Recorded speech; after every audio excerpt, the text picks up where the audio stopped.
Bismillah walhamdulillah wassalatu wassalamu ala rasulillah. We start first and foremost by praising the King, the Master, the Sustainer, the Creator of the seven heavens and the earth. And we send peace and blessings upon our beloved Muhammad sallallahu alayhi wasallam, the greatest prophet of them all. The topic of tonight was the reality of dunya.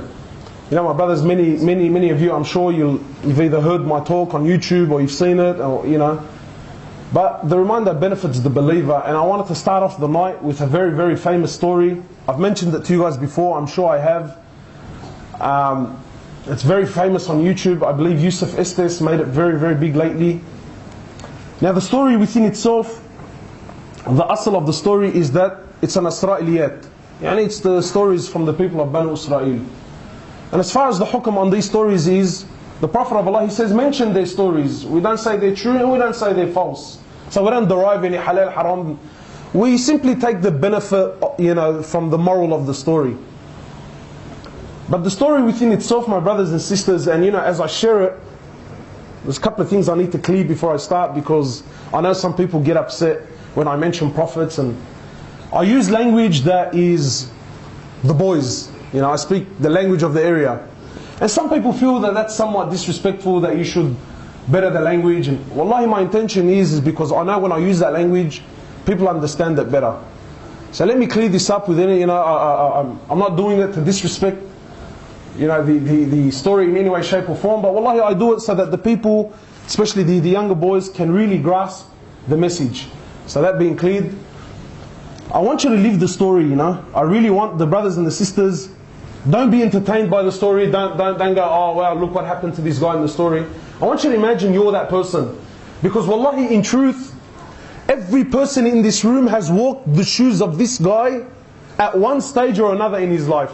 Anyway, so the story has it that in the time of Isa alayhi salatu wasalam, in the time of Jesus, he was traveling with some of his companions, traveling with some of the boys.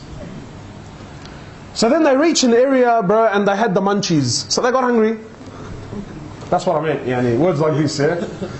So they had the munchies. So the boys got hungry. They get to the, you know, so they get to a particular area. And Jesus, alayhi salatu wasalam, he collected whatever money they had. They collected whatever money they had. After collecting the money, he chose one of the companions. He says to him, look, you take this money, go into the town and buy us some food. We're hungry. So the man says, yeah, alright, that's no problems. Takes the money, goes into the town. When he goes into the town, he realizes that all the money could buy was what? 3 loaves of bread. That's all he could buy. Now I want to stop here because every one of us has been at this point in his life. The man looks at it and says, bro, I've only got 3 loaves of bread. And there must have been about 10 blokes back there waiting to eat. And if they're lebos, he had no chance whatsoever, bro. So he's looking at the bread, he's thinking, bro, if I take this back, how much am I going to possibly eat? So what does he do? He eats one then and there. He eats one, he polishes it off, and goes back to Jesus with only 2 loaves of bread. When he goes back to Jesus and he gives him the 2 loaves of bread, Jesus looks at the bread, alayhi salatu wasalam, looks at the man and he says to him, who ate the 3rd loaf? Shuha, who ate the 3rd loaf? The man's buckling, he's thinking, what the hell? He's thinking, when I ate the 3rd one, I was alone, there was no one there. So now Jesus is asking about the 3rd, so what does he do? He says, bro, Eid al-Quran, I only bought 2. What did he say? He says, bro, wallahi, he says, I only bought 2. So Jesus doesn't argue with the man, you know. They carry on their journey. Then they reach a destination. The companions that were successful in hunting a deer, they hunted the deer, they killed it, they cooked it, they ate it, until there was nothing left, bones, just a carcass. And then Jesus calls the man over. He sits him down, he says to him, look. And then by the will of Allah Azza wa Jalla, a miracle through Allah subhanahu wa ta'ala, Jesus gives life to the animal in front of the man's very eyes. Imagine, it was just bones, and it comes back to life in front of their eyes and it runs away. So Jesus says to the man, I'm asking you by the one that gave life to this animal. Bro, who ate that 3rd loaf of bread, man? If the guy wasn't feeling pressure before, now he's thinking, Ya Allah, He's thinking, cuz, I swear I only bought 2. You know, sometimes my brothers, we make a mistake in life, and you could have corrected that when you first made the mistake. But because of a lie, because we were put into a corner, we make the situation worse on ourselves. The man could have, back then, he could have said to him, look, wallah, I got hungry, cuz, and and I was afraid if I bring the food, there's going to be nothing left. Now, look how deep he's falling. He's seen, he knows very well, bro. The animal came to life in front of him. Anyway, Jesus doesn't argue with the man, they continue on. They eventually reach a river. The river was over flooded. There was no boats to cross the river, and they had to get to the other side. So Jesus, Isa alayhi salatu wasalam, he gathers the companions, and by the will of Allah Azza wa Jal, Allah subhanahu wa ta'ala allows them to walk on the surface of the water. All of them, imagine all of them, as a group. They walk on the surface of the water, and then they cross the river and get to the other side. And then Jesus calls the man over. He says to him, I'm asking you by the one that allowed us to walk on the water, man. Who ate that 3rd loaf of bread? Now the man's feeling the heat, bro. He says, honestly, there was only 2. They carried on until they reached their final destination. Jesus calls the man over. They sit down on the floor. And Isa alayhi salatu wasalam, he gathers together 3 piles of dirt. Imagine you're this man. He puts together 3 piles of dirt. He sits the brother down. And by the will of Allah Azza wa Jal, he turns the dirt into gold. Then he says to the man, he says, look, I tell you what. He says, 1 pile is for you. 1 pile is for me. And the 3rd is for the one that ate that 3rd loaf of bread. The guy, but eat after I ate the bread. He sees the 3rd loaf. He says, I ate the bread. Allahu Akbar, now there's papers involved, there's gold. The guy's eyes, bala Jesus, bala ma ba'arif shu, bala Allahu Akbar, there's gold. So the man, when he sees dunya, he sees gold, he says, bro, I ate the 3rd loaf. Isa alayhi salatu wasalam, he says, look, for you, you have all 3 piles, but you can't join us anymore, man. What does the man say? He says, go, bro, go, look at this fortune that I now have, man. You know, my brothers, let me stop here for a sec, yeah? How many of us, wallahi, we've sold our deen for a small price, man? Yes, we are walking with prophets, and yes, prophets are sitting us down and telling us, yes, I know. But how many of us, for a small price in this world, for a small price, we sold our deen? So now the man's kicking back, bro. He's looking at all this dahab, he's looking at all this money. He's thinking, Allahu Akbar, what do I buy first, bro? Do I buy the C63 first? Is it the... He didn't know what he's going to buy first. So he's sitting there, he's looking at the gold, he's admiring it. Isa and his companions take off. Shortly after, 3 thieves come by. When they see the man and 3 piles of gold, the maths is pretty straightforward, bro. First thing they did is they knocked him off straight away. They killed the man. 3 thieves, 3 piles of gold, halawa. But they too were hungry, man. So one of them says, look, I'll take some money, I'll go to the town, I'll buy some food, we'll have a feed, and then everyone takes his pile of gold and we call it a day. Beautiful, man. He goes to the town, my brothers, and on the way he starts thinking to himself, you know. He's thinking, how can I get that money, man? And while he's over there buying the food, the 2 that stayed behind are thinking, how can we take his money? So they planned and plotted, and he planned and plotted. They said, when he returns, we'll kill him.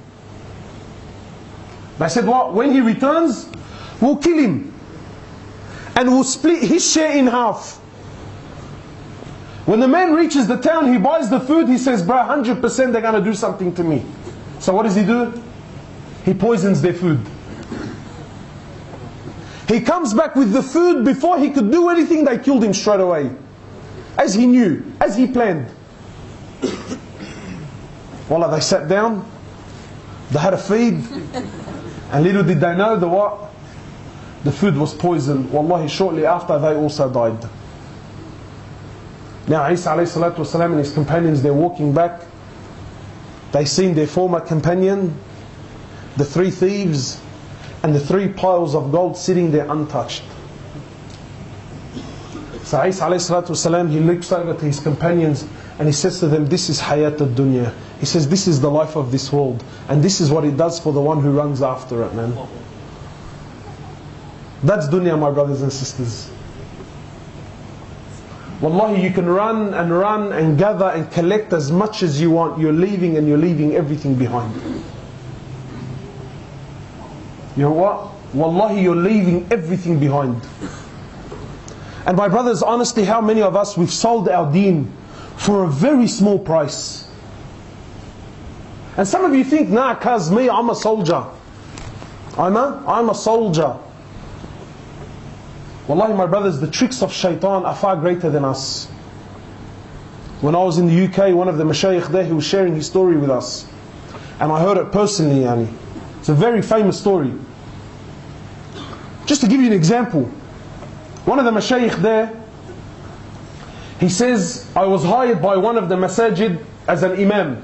He says, I was hired as an imam by one of the mosques. He says, and I was new to the area. And really, this is a true story, so I really want you to really live it out, yeah? He says, I was the imam, and I used to take the bus from my house to the town, to that area, and then I would walk to the masjid. It wasn't far from there. And he says, because I was the imam, when I would go to the masjid, he went in his abaya and the amama and the whole shebang. He says, so I would take this bus. He says, one day I jumped on the bus, and it was a new bus driver, so it wasn't someone that he had seen. He says, I jumped on the bus, I paid him for my fare, and he gave me the change. He says, when he gave me the change, I didn't really look at what he gave me until I went back to the back of the bus, I sat down. He says, when I sat down, I looked at the money and I realized he gave me 20 pence. In the UK, 20 pence, we're talking nothing, but cents. Like 10 cents at most. He says, so I sat there and I said, man, the guy gave me more. He said, and then the conversation started happening in my head. And honestly, how many times have you been in this position? He's thinking, you know what? It's 20 pence, it's nothing, bro, don't worry about it. Don't embarrass yourself. They're a big company anyway, bro, and really, what's 20 cents going to do, eh? If he was a level 100%, he would have said, like, ruh, bro, they're all dogs anyway, bro, they're all kuffar, they're all going to hell, like, rip them. So the man's sitting there and he's thinking, bro, it's 20 cents, shouldn't I? He says, and wallahi, for the whole trip, this is the conversation that's happening. He says, it wasn't about the money, it was just... And then the Shaykh was saying, when I got to my bus stop, he said, when I got to my destination, he said, I got off my chair, I'm walking down the bus, I'm walking to the front door. He says, wallahi, and I'm still saying to myself, do I give it, don't I give it? He says, and then as soon as I got to the bus driver, he said, I don't know what went into me, man. He said, I turned over to the bus driver, I said to him, look, man, you gave me 20 extra. He goes, no, I didn't give you 20 extra. He goes, I gave it to you intentionally. He said, why did you give it to me intentionally? He goes, well, for 3 years I've been looking into Islam. And he said, when I came and I seen you dressed the way you were dressed, I knew that you were an imam. He said, so today I was going to make my decision. If you were honest, I was going to embrace Islam. But if you kept that money, he said, I knew that you were liars like everyone else lies. So now the Shaykh is speaking about himself. He says, I gave him the money. He says, I got off the bus. He says, when the bus drove off, he says, I started crying. I said to him, why? Because the man accepted Islam, or he was about to accept Islam. He goes to me, la wallahi la. I said to him, why? He said to me, I almost sold my deen for 20 cents, bro. He said, I almost sold Islam. I sold the deen of Allah Azza wa Jal for 20 cents. Now you're thinking, bro, I would never do it. But how many of us, honestly, how many of us have sent our wives to Centrelink? Send your wife to Centrelink in a scarf or jilbab and even taray niqab. She's got 3 kids in a pram, 1 on her hand, 1 in her stomach, and she's walking in signing papers saying, I'm a single mother. Why? Because you get a couple of dollars at the end of the week, bro. So So don't tell me, oh, you know what, well, I'll never do it. Wallahi, because shaitan comes in different ways, man. How many of us had for a little lie? Little lie, the brother's buying a C63, goes to the Afia, yeah bro, I bought it for 6 grand, man. Why? Because he pays a little bit less stamp duty. Muslim with a bead, signing on paper, lying. Why? To save a couple of bucks. He says, I almost sold my deen, bro, for 20 cents. That's dunya, man. That's dunya. What is this world? Wallahi, my brothers and sisters, what is this world in reality? In reality, malish, let me be straight out with you, man. Am I allowed to speak Quran? Am I allowed to speak Quran? I won't tell you the opinion of some shaykh. He can argue and tell me, Kaz, who's the shaykh? What's his asl? What's his name? Forget it. Quran. Can I speak Quran? Allah Azza wa Jal says about dunya. And He created dunya. So He knows it better than you, better than me, better than anyone. He says, وَمَا حَيَاةُ الدُّنْيَا إِلَّا مَتَاعُ الْغُرُورِ. You know what one of the opinion is about mata' al-ghurur? You know what Allah Azza wa Jal is saying this world is? Mata' al-ghurur, my brothers, with all due respect to the sisters that are here.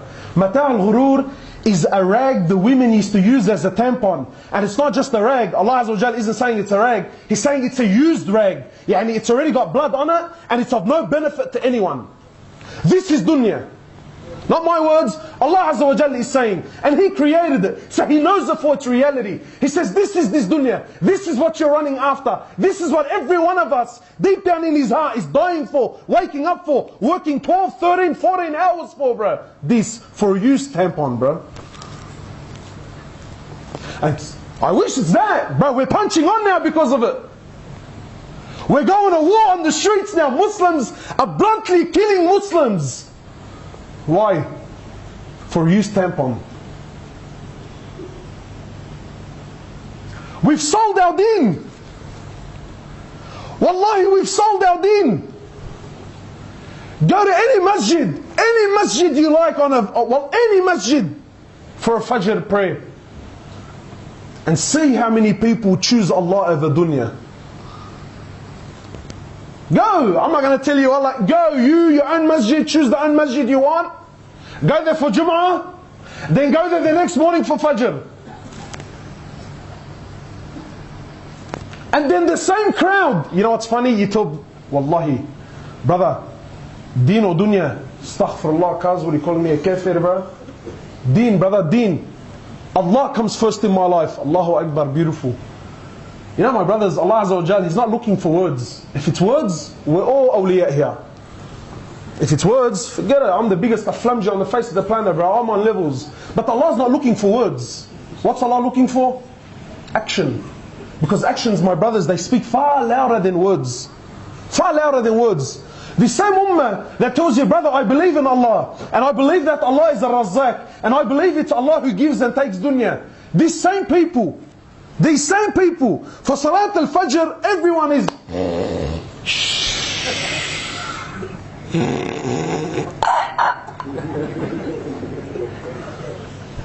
but then at 6:30 in the morning, he's up on his feet, buying a za'atar manushi with a V and a cigarette, going to work. I'm not saying this is haram, but seriously, what have you chosen? Deen or dunya? The same ummah that says to me now, brother, it's Allah, Allah, Allah, for Fajr is asleep. But then when he comes to work, wallahi, if his boss tells him, cuz you got to be at 3 in the morning, like tikram ayunak, bro. What have we chosen, man? What have we chosen? So it's not about, you ask yourself, what have I really chosen? Have I chosen deen or have I chosen dunya? What has gotten the better of me? Rasulullah ﷺ, he knew the reality of this dunya, man. Sometimes people think that, being a Muslim means you have to be a hater for dunya. No. The Prophet of Allah didn't come to tell us to hate dunya, no. He came to expose dunya to its reality. He came to show you how to take the best from dunya and leave the rest of it behind. He came to teach us. And he says in the hadith, He says, الدنيا ملعونة وملعون ما فيها. He says, this world is cursed. There's no good in this world, trust me. He says, and whatever in it is cursed, except what? He says, except the remembrance of Allah, more or less. He says, except the remembrance of Allah, or seeking knowledge or teaching, or anything around this. What's this world, my brothers, really? Wallahi, my brothers, you take nothing with you. My sisters, you take nothing with you. This world is temporary. It's temporary. Today you're here, tomorrow you're gone. That's the truth. What did one of the kings of the past, he says to his men, he says, when you bury me and stick my hands out of the grave. He says, bury me naked and stick my hands out of the grave.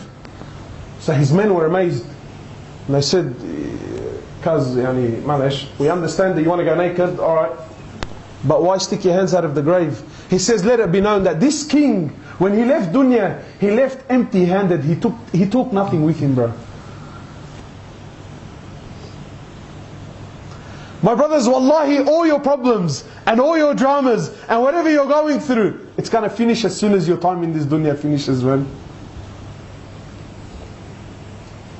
Harun al-Rashid, one of the great khulafa of this ummah, one of the great leaders centuries ago, yeah? I think he conquered almost one third of the world was under his empire. And then one of the scholars that he was sitting with, he says, look at what we've accomplished. He's telling the scholar, look at what we've accomplished as far as dunya is concerned. So the scholar says to him, he says to him, bro, do you know what the equivalent of your accomplishment, everything you own? He says, do you know what it is in reality? He says, no, what? He says, no, I'll tell you what it is. He says to me, if I invited you over, look at Malish, it's a bit deep, yeah? But think about it. The scholar says to me, look, if I invited you over to my house and I fed you a lot of salty food and you became very thirsty after, very thirsty, and there was no water anyway. He says, and I possess the only cup of water. He says to him, what would you pay for the cup of water? He goes, bro, I'll give you half my kingdom. For a cup of water. He says to him, what if I give you the water and then you had to go toilet to do a number one and you're busting and you couldn't go anywhere and you're really, really busting. He says, and I was the only one that had the means to allow you to relieve yourself. He says, what would you pay for you to relieve yourself? He says, bro, I'll give you the other half. He says, you and all of your kingdom are worth a cup of water and a bit of urine, man. He says, you and your whole kingdom, in reality, what's it worth? You're prepared to give it all up for a cup of water, and a little twinkle at the end, bro. That's reality, man. That's reality. My brothers and sisters, I'm not here to tell you, wallah, I hate this dunya. No, but take dunya for what it is. It's temporary, man. Rasulullah sallallahu alayhi wasallam, he was with Abdullah ibn Umar. And he says to Abdullah ibn Umar, young boy. Abdullah was nicknamed what? What was the nickname of Abdullah? The son of Umar ibn al-Khattab. He was nicknamed Majnoon al-Sunnah. That was his name. Majnoon, wacky, crazy. Majnoon al-what? Sunnah. Abdullah ibn Umar followed the footprints of Rasulullah to the T. To the T. To the point, he was that bad, good really, but in our terms, he was that bad that once he was walking in a place on his horse. And he was walking and there was some people there and there was nothing there, and as he was walking, he ducked his head down and then he put his head back up. People looked around and said, what is wrong with this bloke? So they said to him, Abdullah, what did you do that for? He says, I remember years ago when I was with Rasulullah, he came to this place, there was a tree right there and there was a branch, and when he was walking, he he bent his head down at that point and put his head back up. He said, I didn't want to move. He says, I didn't want to cross that place and not do the action of Rasulullah, even though the tree wasn't there, man. He was that cracked to the point. Brother, branch wasn't even there anymore. He says, I wasn't going to go past until I bent my head like Rasulullah bent it.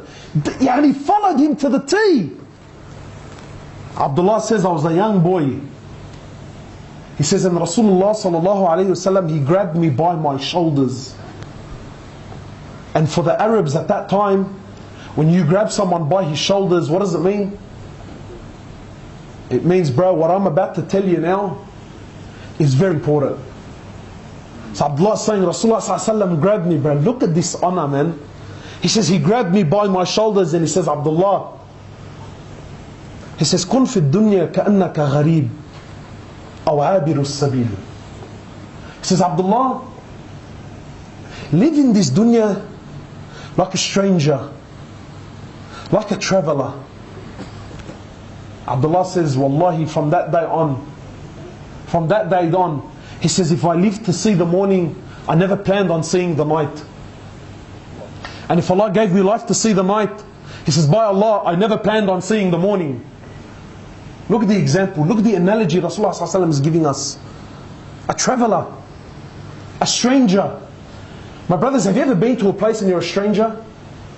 Anyway, like, I'm sure, you know, I know for me, maybe, you know, like when I go down north, whatever, Vaucluse or in Double Bay and whatever, and I have to walk out and go to the shops, Ya Allah, get me the hell out of there, bro. I'm uncomfortable. Why? You're a fish out of water. Fish out of water. Wallahi, you don't even absorb the area. Like, I don't even, just get me out, bro. Get me out. That's a stranger. He says, or a traveler. And I love the analogy of the traveler. Why? My brothers, when you travel, my sisters in this dunya, when you travel, what do you take with you, man? Do you take your car? Do you take your house? You take a bag, man. You take a bag. If you're led, you take a really big bag. But nevertheless, it's a bag. True? It's a bag. Maybe your aunt will give you the ghasili, take it to your uncle in Lebanon. Other than that, really. But in all, what do you take with you? What do you travel with? The necessities, right? I'm going to an area that I don't know. What do? You usually jump online. What's the weather like there? If it's really hot, do you take winter clothes with you? You might take a jumper in case I get caught out. Minimums, bare minimums. Do you take all your wardrobe? You take what I need, man. That's how you should really live in dunya. The bare minimum, man. What do I need to get by? What do I need to get by? And then he says, what? You're a traveler. He says, this world, he says, he's speaking about himself. He says, my example to this world is like someone walking by, someone who's traveling. He sees a tree. Someone's walking in the desert. He sees a tree. He says he takes some rest under the tree, takes some rest for an hour or two, and then picks himself up and continues on. He says that stay, those 2 hours of rest, he says that's my dunya, man. Brothers and sisters, wallahi, that's what you're doing here, man. Anyone here travelled? Anyone ever flown to Saudi or to Lebanon? Yeah? You fly where first to? Abu Dhabi, Dubai, and you're there in transit. Usually for how long? 3-4 hours tops, yeah? 3-4 hours. You're there in transit. Look at the analogy of Rasulullah sallallahu alaihi wasallam. He's telling you dunya, really, dunya is Dubai airport. Really? Dunya is Dubai airport, and your destination is where? Wherever it is, whether it's Saudi or Lebanon. But in reality, what's your destination? Where does everyone here want to go? To Jannah. And I'm here. Did you ever in your life go to Dubai airport? I want you to imagine, me and Yas, we went to Dubai and we're in transit there for 3 hours. Okay, and my connecting flight is at gate 54. So me and Yas arrive. He looks at the time, he says, bro, we've only got a few hours, man, there's no point. Where's gate 54? And he starts walking off to gate 54. Says me, Hubbles, come along. I said, cuz I'm not coming with you. Show you. Bro, look at this airport, bro. Look how mad it is. Look how hectic it is, bro. You see the shops? Bro, they have a booth, you can smoke in it. And if you're outside, you can't smell it, bro. Wallah, you can't smell it. He says to me, but bro, our connecting flight is in a few hours. We need to be waiting at gate 54. I tell me, but cuz, man, alright. Let's just at least enjoy our time here in Dubai. He says to me, yeah, but it's an airport. I tell him, yeah, but I want to buy a house, man. You're laughing. But that's what we're all doing here. I'm not saying buying a house is haram now. Come to me, Hublus, bro. Are you saying that if I buy a house? No. But the concept of it. But if I told you I went to Dubai airport and I bought a house, I started looking for a wife, opened up a business, and my connecting flight is in 4 hours. Here, tell me, bro, you're a spinner. Wallahi, we're laughing because we know. Connecting flight is when? In 4 hours. What are you doing in 4 hours? You might go to the toilet, grab a feed, buy a sandwich. You might buy something small for someone. But that's all you really do. And then you go to gate 54 and you wait for your flight. Wallahi, 4 hours is a long time. No one here is guaranteed 4 minutes. And in reality, what are we all doing, man? We're making dunya what? Our home, man. We're making what? Dunya our what? Our home. And my brothers, the reality of it all is, we need to understand, and I'll end with this. I can see the brothers are getting tired. The reality of dunya, and I gave this example when I was here last time, you know, when we spoke about Jannah and that. My brothers, Allah subhanahu wa ta'ala, He designed dunya in such a way, it can never please you. You can never be satisfied here, my brother. My sister, wallahi, no matter what you have, you will never, ever be happy. Designed by Allah this way. The only time you will ever see true happiness is where? Is in Jannah. This world can never satisfy the hunger of man. Never. And I give this example all the time. It's a funny example, but it's true. And I'm sure many of you, so I speak about myself so no one gets upset, no one gets offended. I remember when I was young, I was a little boy. Does anyone remember when the Nintendo first came out? Yeah?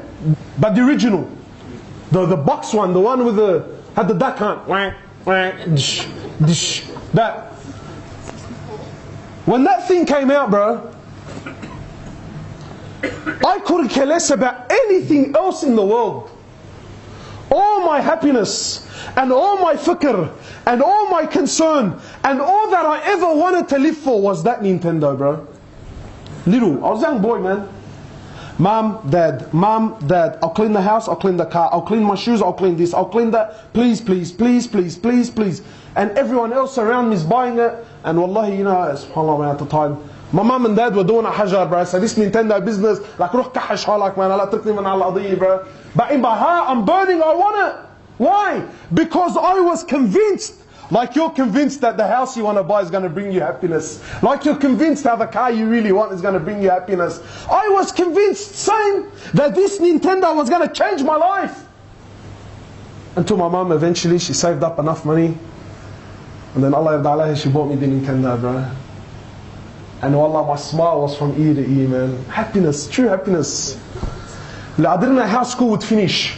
I was doing these ones home. These ones. Why? Happiness is there. Happiness was at home. How long did my happiness last? Until the Super Nintendo came out. And because it took my mum so long to buy it, she bought it almost before the new release of the Super Nintendo. So the gap between my Nintendo and the Super was like very short, bro. Wasn't like the guy who bought it 3 years ago. Ya Allah. Come on, man. So what happened to my happiness? This isn't happiness, this is chat. I can't continue on like this. So I come up to my mum. Oh, Allah, mum, you know. The Nintendo you bought for us and that, Allah, yani, thank you very much, but mum, Super Nintendo's out, man. And this is it. This was my happiness, and I was convinced beyond all doubt. And even though I had a Nintendo, I had that thing that was supposed to give me happiness. But where was my heart now? I can't keep telling you about Super Mario Brothers and you're telling me about Mario Kart. Doesn't work. Tell me about the left and the right button and my shoe and this misery. What was supposed to bring me happiness was now bringing me the biggest misery of my life. And I kept insisting and begging my mum until she got me what? She got me the Super Nintendo. What happened when I got the Super Nintendo? Yahra Abu, the Nintendo 64 came out. Ya Allah! And this is my life, bro. Nintendo 64, then the Nintendo Cube, then the Nintendo Mabarif Ash, and my heart is being ripped apart, bro. Left and right, left and right. Ultimate happiness, ultimate lows. Ultimate happiness, ultimate lows. Until eventually I got to a point where what? He's still playing computer games. Psh, I gotta start driving, bro. I remember crossing the days off the calendar, man. Crossing the days until what? Till I turned 16 so I can get my L's. Then I got my L's. Look, I'm sure everyone here, to one point or another, even if you're old, young, every one of you has walked through these shoes. I was convinced beyond all doubt the misery in my life is because I can't drive. I need a license. Then I got my L's. Then I got my P's. I got my license. Now what was the pain in my life? I need a car, bro. I can't keep driving my dad's Tarago van around. Bloody embarrassing. You remember the first car you ever bought? Does anyone here remember the first car they bought? They're the biggest POS on the face of the planet, bro. The biggest heap of crap. But I drove that thing like it was a Lamborghini Gallardo, bro. In the streets until they called you a grunk. Did you care? Honestly, did you care? Like, call me what you want, bro. I'm cruising around. Now the system in my car was worth more than the car. I started going, Wallahi, areas, Brighton. I never knew Brighton before that. Now, Wallah, I was doing laps around the place. Why? But really, why? It was happiness. It was happiness. Now, that first car was the best. Now, Wallah, you wouldn't drive it if I paid you to. I'm going to jump in there. Are you serious? And you've been changing cars since then. We've been changing cars since then. Are we happy? Honestly, are we? Wallahi, brothers are rolling out cars, rolling them out from the factory. Oh, didn't you get one with a sunroof? Yours doesn't have a sunroof? Nah, bro, I don't have a sunroof. That's chat, bro. What a spinner, man. That's dunya, man. And then for the other boys, Malash, let's spice it up. Am I allowed to spice it up, or do we need to end it? We spice, huh? There's a bunch of spinners, bro. After the car, what happens when you get a car? Honestly, am I going to still keep driving around if this bloke's head next to me, bro? I need an L-gay sitting next to me, man. What's my problem in life now? I got to get married, man. I got to get married. I can't keep doing this. Cause wallahi, bro, Allah, as soon as I get married, I'm going to give my life to deen. How many times you heard that, man? How many sisters? Wallah, as soon as I get engaged, wallah, I'll start wearing the hijab. Have you heard that? Have you heard that one? Until she's got 3 kids, still unscarved. Yeah, soon. These are the tricks of dunya, man. Tricks of dunya. Sisters, the poor thing, look at the sickness. The sister thinks that if I cover myself, Allah will deprive me of a husband. So what should I do? Let me fall in sin to do something halal. Brothers are now falling in sin, falling in haram. The brother has neglected his deen, neglected salah, lost all hope, all yaqeen in Allah Azza wa Jal, because I need to get married. And up until I get married, I'm not going to pray, I'm not going to fast, I'm not going to go to the masjid. My happiness, my problems, my dramas is in the fact that I'm not married. Taib. All the single boys here. Brothers come up to me, Hobbless, bro, Allah, bro, Allah, I can't do this anymore, bro. I've got to get married. Cause, man, hook a brother up. Hook a brother up. What a miskeen, eh? The single boys are thinking, no, bro, trust me, I know, cuz. But if you're single, please, go to anyone who's married, especially the older guys, tell him, cuz, did you find happiness in marriage, or you didn't find it? And he'll tell you the truth, bro. He'll tell you the truth. Did you hear the joke? A young boy goes with his mother, they went to a wedding. This is new to him. So he goes to the mum, he goes to his mum, he goes, how come the bride's in white? She goes, this is the best day of her life. This is the day she's been waiting for. This is the day of happiness. This is the day of joy. This is the day of... So, yes, so why is the groom in black? Wallah, because it's...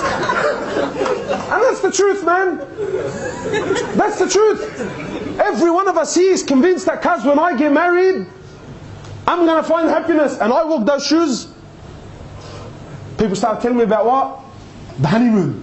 You heard that? Honestly, look how nice the name is, eh? Honeymoon. I thought honeymoon means what? Oh, I was going to go to Malaysia, go to the hotel, and what? Honey was going to fall from the sky, from the roof, and sure. And khalas, bro, I couldn't care less.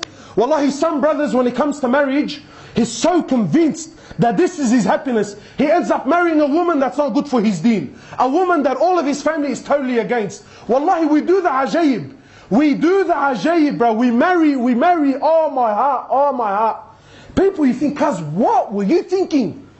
What were you thinking? But we go through extreme measures. Extreme measures. I remember when I got married, I was about to go on my honeymoon, and an old man came up to me, Allah, now, I want to know where he is. So I can kiss his feet. He sees me happy, he's obviously miserable. Yes, why are you so happy?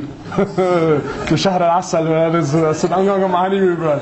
Ali asal, Allah asal, bro. He said to me, I can enjoy the asal. I said, what do you mean? He goes, what's that? He gets me the first few bites here, they're honey, bro. I said to him, yeah, he gets me, then down the bottom, it's something else. Mash, with all due respect. I said to him, nah, cuz it's not like that. He gets me tough, alright. I'm not going to tell you about me, on my honeymoon, bro. 3 days into my honeymoon, wallahi, I wanted to throw off from the hotel room, bro. Open the window and just do those ones. I didn't sign up for this. I didn't sign up for this. Fine. I'm not having a go at my wife. That's the reality, man. That's reality. How many of us now, we're having marriage problems? Why? Because we didn't think beyond the marriage. We didn't think beyond the wedding day. I got married, yeah, and so what do I do now? My brothers and sisters, your happiness, wallahi, is not in these things, man. Yes, we get married. Yes, we work. Yes, we buy a car to get on with life. Yes, I might buy a house if I can afford it through halal means. Yes, to shelter my family. Of course, this is all, you know, these are all the requirements of life. Yes, we do these things, but not at the price of sacrificing my deen, man. Never, ever put dunya before deen. Never. Wallahi, my brothers, how many of us, because of work, how many Muslims on a weekly basis, they miss Jum'ah? Why? Because my boss doesn't let me go, man. My boss doesn't what? My boss doesn't let me go. Or because of uni, they miss Jum'ah. Why? Because my boss or my teacher, whatever, doesn't let me go. Muslims that are stuck in jobs where they're not allowed to grow their beads. He actually wants to grow it. I'm not talking about the guy who doesn't want to grow it. That's a different story. This guy actually wants to grow it. But because of his job, you know, his boss, you know, cuz look, you know, I work as a concierge, or, you know, what I have to deal with people, and it's not really befitting. Allahu Akbar, man. My brothers, let me tell you something. Do we worship Allah or do we worship dunya, man? You know what it means to worship? Many of us, when we say, you know, this guy worships dunya, we think what? That this guy, he puts a $100 note down on the floor and he makes sajda to it. No. You know what it means to worship? It means to obey. To worship someone is to what? Is to obey him. So when my boss says to me, get up at 7, and I'm up at 7, and Allah tells me wake up at 4, and I don't wake up at 4, who do I obey? Who? When boss says to me no Jum'ah, Allah says to me Jum'ah, and I don't go to Jum'ah because who do I really obey? Allah or dunya? So when I obey dunya and I don't obey Allah, am I worshipping Allah or am I worshipping dunya?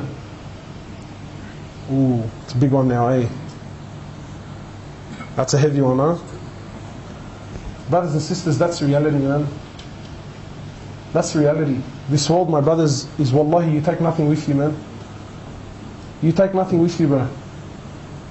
No matter who you are, wallahi, no matter how many houses you buy, no matter how many... Jibreel alayhi salatu wasalam, he comes down to Muhammad sallallahu alayhi wasallam. Imagine, bro, imagine. Jibreel comes down to the Prophet of Allah. Like, look at this conversation, bro. Look at this conversation. Imagine this conversation. Jibreel says to Muhammad, he says, Ya Muhammad, ish ma shi't. O Muhammad, O Messenger of Allah, live for as much as you desire. Eventually you will what? You will die, man. He says, you will die. He says, O Muhammad, love whoever you want. Eventually you will what? You will depart. He says, O Muhammad, do as you please. Eventually you'll be held accountable and responsible for your actions, man. My brothers and sisters, don't get caught up in this world. Wallahi, this world is nothing. Take this world for its reality. It's an illusion. Yesterday we were young, healthy, fit, good looking, whatever. Now we're starting to feel pain in our knees. Now we're starting to get some white hairs coming out. Now we're starting... Tomorrow you're gone, man. And that's the cycle, bro. My brothers and sisters, we need to make deen our focus. We need to make Allah Azza wa Jalla our focus. The scholars give a beautiful analogy. Scholars give a beautiful, beautiful analogy. And I really want to share it with you, yeah? They say, imagine deen was the sun. And your shadow was dunya. They say if you take the deen, so the sun, and you throw it behind your back, meaning you make it the least of your worries. Where's the sun now? Behind me. So where's my shadow now? It's in front of me. They say if you throw deen behind you, the sun, your shadow will be in front of you. And no matter how fast you run after your shadow, you'll never catch it. Why? Because it's ahead of you, man. No matter how much you run after this dunya, my brother, you'll never ever ever catch it. But then they say, you know, if you grab this sun, if you grab the deen, and you put it in front of you, and you make that your focus, and you make that your priority, where's your shadow now? Now it's running after you, isn't it? Now it's chasing you. And that's the reality. When you make deen your focus, you make Allah Azza wa Jalla your focus, deen, dunya will run after you. And then any time you want your dunya, I don't have to go far, bro. I turn around and I pick it up, it's there. It's there.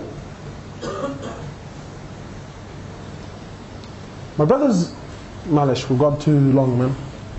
Anyway, we ask Allah Azza wa Jal to bring the reality of dunya into our hearts. And my brothers, wallahi, and sisters, things to take home now is, yeah, get married and throw her from the hotel room, eh? No, don't. Things we need to do is continuously speak about the reality of dunya. Don't let things grow in your heart. You know what I do? I'll share this with you. This is my personal tactic. Don't go around now and put it down people's throats and people say, well, look, this is what Hubris is teaching people. Do this to yourself. This is what I do to myself. Whenever I see something that, heck, my heart starts doing these ones too and my eyes start glittering, what do I say? You stamp on. Ya Allah, what an anticlimax. Straight away, reality. No, mama.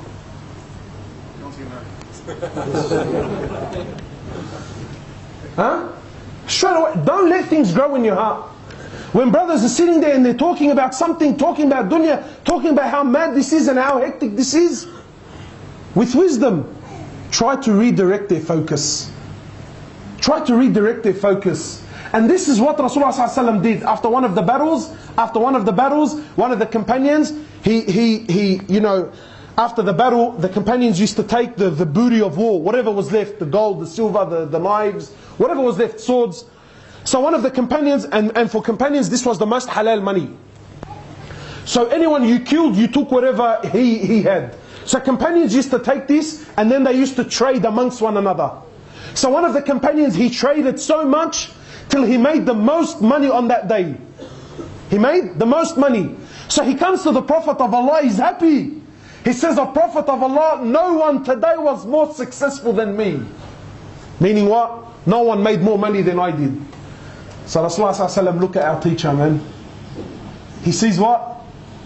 He sees now that he's somewhat being affected by dunya. So what does the Prophet of Allah do? He redirected him. He says to him, "No, I know someone that made more money than you." So the companion says, no, Prophet of Allah, trust me, I know, cuz I was on the battlefield, I dealt with everyone, I traded with everyone, and I made more money than everyone. He says, no, I know someone that made more. He says, "O Prophet of Allah, who?" He says, "Anyone that prayed 2 rak'at, nawafil, like that, sunan, lillah ta'ala. Anyone that prayed 2 rak'at, it's worth more than the world and what it contains." Worth more than the world and what it contains. And that's the truth. We know the reality of dunya. We know the reality of dunya. Our hearts burn when money is taken away from us. Our hearts, they burn. And I give this example. If anyone here had an AMG or had an M5, whatever it is, some hectic car, bro. You bought a hectic car, and I bought it and it wasn't insured, and I parked in front of my driveway, and the next morning I woke up and some odd day burnt it for me, bro. Yeah? Someone burnt it for me, yeah? Automatically your heart, what? Come on, bro, wallahi, that's a burner. Wallah, that's a burn job. But if I missed Fajr that morning, honestly, would you be upset? Come on, cuz, it's alright, bro. It's only a sunnah, you don't have to do it. Don't be so hard on yourself. Allah Ghafur Rahim, man. You cry for the car. You cry when someone scratches your car, you cry. But the ummah is missing Fajr. Rasulullah ﷺ, he says the sunnah of Fajr, never mind Fajr. He says the sunnah of Fajr is worth more than the world and what it contains. And we're missing it on a daily basis. Is anyone there to cry for it? So my brothers, we need to wake up to reality of things, man. So we ask Allah Azza wa Jal to bring the reality of dunya into our hearts. We ask Allah subhanahu wa ta'ala to put the love of Him and His Prophet and His deen into our hearts. We ask Allah subhanahu wa ta'ala to make us from the people of Firdaus al-A'la. ونصلي على الحبيب محمد صلى الله عليه وسلم. سبحانك اللهم وبحمدك نشهد أن لا إله إلا أنت نستغفرك ونتوب إليك. جزاكم الله.